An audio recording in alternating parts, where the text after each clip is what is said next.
Hey guys, Cream Crazy here, and it is nearly 10 past 4 in the morning here in the UK, and this is my Night of Champions results and opinions video. Now, you guys are used to seeing me doing incredibly in-depth videos that detail all that goes on in a match, and you rightfully love me for them. Unfortunately, due to the fact that I have college tomorrow that lasts most of the day, and that I'm going to be at an Ipswich game versus Coventry from 7:45 until 10 in the evening, I haven't got enough time to do a long-winded video. I'll try and do this in as few parts as I possibly can to basically help me get to sleep, because I've got to present a PowerPoint on Russia tomorrow and I want to make sure I get that finished. Right, let's go on with this pay-per-view though. Airboom first defeated Awesome Truth by disqualification to retain the WWE Tag Team Championships. Now, I'll tell you this right now, I got that prediction bang on, and there was little to no reaction for Airboom at all, because Truth and Miz sucked all the energy out of the crowd by doing their entrance early on. And I saw the sign of the night during the way to the ring with this match, because I saw a sign out of the corner of my eye saying, "Your mum was awesome." Who even bothers to think about writing that shit? That's fantastic. Sign of the night goes to you, you lucky bastard of having that cool thing. Right, it was a good double team mid air stomp by Kofi and Bourne, along with a poetry in motion done with a punch instead of a kick, which was quite nice. Both men flew to the outside onto Miz and Truth, and it shows they look and perform like a team now, which is great. And King actually mentioned Awesome Truths to IWC go crazy. It's a good clash of styles here, because Kofi and Bourne are high flyers, Miz and Truth are ground-based aggressors who will beat the shit out of you, so it works out quite well. I found it was quite awesome that Bourne rolled out of a skull-crushing finale into a roll-up and then into a monkey flip to be able to get the tag in, which is a great move. A cutter facebuster type move by Miz got to, and to be honest with you, I don't know why that isn't his finisher, because the skull-crushing finale looks a bit tame. That looked like it could fucking cane, and if you saw my video, Q&A on how moves should technically be and how they should be finishers, that's a definition of one right there. Yeah. And Cole complains that Bourne wasn't tagged in, which was what you'd expect, but the referee didn't see it. Truth then tags in, but the ref says no, he didn't see it. Miz then hits the skull-crushing finale, the ref doesn't count it. Miz then pushes the ref down out of frustration and gets DQ'd, which results in Airboom retaining the titles. Exactly what I said would go down, a bad refereeing decision. He doesn't bother seeing that the faces tag in without the ref seeing, but then when the heels try and do it, they get fucked over. Exactly what I said would happen, and I'm happy that it is now a conspiracy. And well, the referee gets beaten to shit afterwards, so you can kind of see what goes on there. Overall, this is a good match, showing both the show styles of both teams. The finish will mean this feud will continue, which is a good thing. To me, it was a short match. Should have gone on for at least 2 to 3 to maybe 4 minutes longer to sell this thing. There's some great selling by Bourne in there. Really good stuff. And the tag team division is rebuilding things slowly, but this is a good way of showing it's back at least. 2 3/4 stars, I'll give this. Not too pissed off about that myself, but it was a good match. Next, Cody Rhodes defeated Ted DiBiase to retain the Intercontinental Championship in what was actually quite a good match. Meh by good standards, but it was still good. It was a good hold and counter hold to start off the match. Ted took control early on as a strength advantage, overpowered a very thin Cody. I only just realised how thin Cody Rhodes is. He is really thin. It's a fast-paced start, but the crowd were dead after that. They really didn't give a shit. There was a back suplex counter into a kitchen sink knee lift by Cody, which was cool. A monkey flip into a double pin, which was both kicked out into a double bridge, which was absolutely awesome. I loved that. Mat-based action predominantly, followed up by an abdominal stretch by Cody, which wasn't done properly. Okay, there's a lot of mat work with sleeper holds and things like that.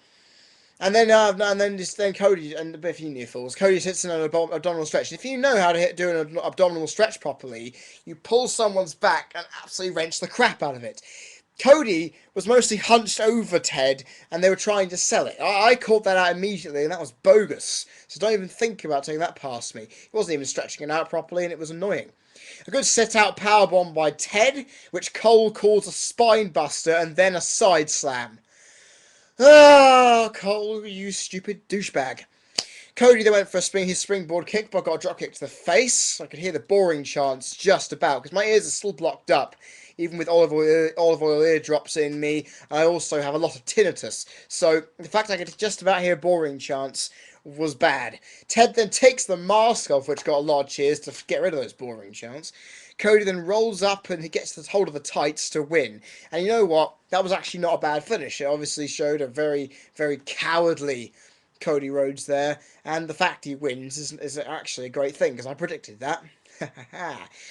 It had a good flow to it. It was fast and slow at times, which had the offense going both ways, which I liked. And it was a close match, because I thought Ted at one point was going to win this, so all good. It was fun to watch, but the crowd being dead for most of it, it made it feel quite shallow of a match, and despite the in-ring shown by both men, that really did bring the match down a bit. Even the commentators didn't show too much interest, although what they were saying about each other and their history and talking about what they were doing, it was great. I did actually enjoy the commentary for this event, actually. And you know what? 2.5 stars. I actually thought it was an okay match. I don't know what you guys think. Put your comments down there. Next up, Dolph Ziggler defeated Alex Riley, Jack Swagger, and John Morrison to retain the United States Championship in a match. Very meh, I'll tell you that for sure. This match, majoritively, was just 2 guys in the ring. This is a fatal 4-way match. I was expecting fast, unpredictable action with 4 guys in the ring, not just 2 guys in there. That was bogus. Riley was about to pin Swagger at one point, but Vicky put the foot on the rope. You're wondering what the fuck was going on there. A famous serve by Ziggler got 2, and it was well executed, though. There was no in-ring psychology, no selling of it. There were hardly any selling of moves at all in this match. Morrison was in a tree of woe by Ziggler, and he actually banged his head on the canvas. Concussion City for you, my friend. Riley then nearly botched a jump onto the top rope. Morrison then gets a spider back suplex on Riley, and Swagger throws Ziggler off the top. I thought it was a well done set of moves there. Basically, Morrison did a tilt-to-whirl DDT counter, which was cool. I did like that. Riley then countered Starship Pain, and Morrison actually sold it well, so good for him. Riley then got a near fall by hitting a spinning DDT, and I thought that was it. Davey thought that was it.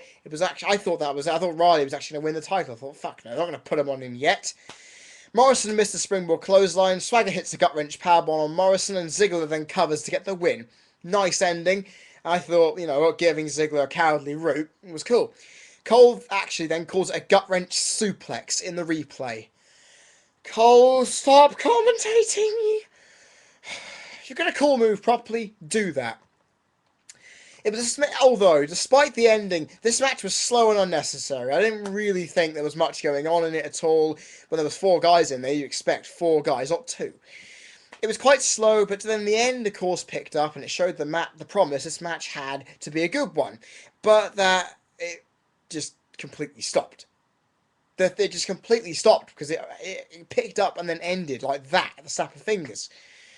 And you know what?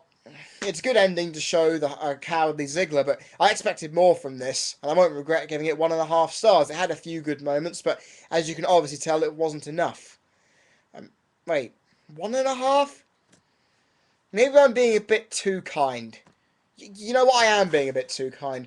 1 star. 1 star. 1 star. That's enough. I don't want to give it too much more than that.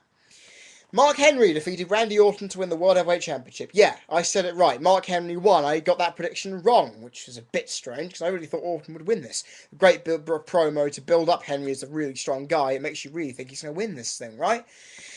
There weren't too many big moments in this match, to be honest. It was quite slow. Big right hand by Henry knocked Orton off the top rope, and then Mark bends Orton's back around the steel ring post. Great move. Loved that. Henry then works on their back by stepping on it, followed by a scoop slam, which is selling and working on a body part, which of course is in-ring psychology, people. Orton then fights back, but he's not even selling the injury. Oh, seriously, this is why I hate Orton. Henry counters the Hangman DDT into a headbutt to take back control of the match, and then hits a world's strongest slam, but Orton kicks out of it. Orton then gets into a domination suck after Henry goes for a Vader splash but counters. Orton then covers after a Hangman DDT. Henry grabs the rope. Orton is in a position of power at this point. RKO is then countered. Henry hits the world's strongest slam, gets the win. Literally, that was it. Nothing much in this match, in all fairness. And you know what? I was going to give this match 1 star. Because, well, I am a kind guy, as you obviously know me. I don't often rip the shit out of matches. But this one, I might as well. You see, There was also a great interview afterwards. Oh, I think Henry's going to be a strong champion. Henry dominated practically all of the match, right? Whenever Orton was in control, it just annoyed me because he wasn't even selling the punishment he was being given, and that's why I hate him.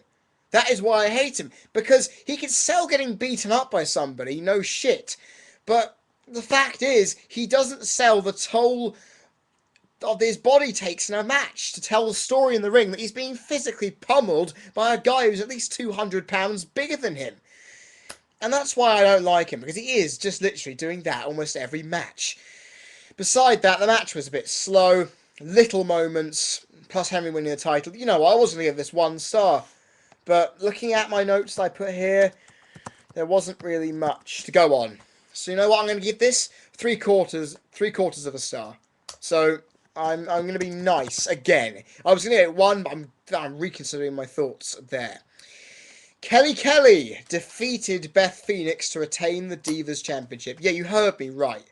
You heard me right. Apparently this is also Beth Phoenix's hometown, so I'm thinking she's going to win. She's going to win. No. Kelly countered an arm drag, which standing up afterwards was pretty cool. Stomach buster, followed by a spanking by Beth. The crowd go mental.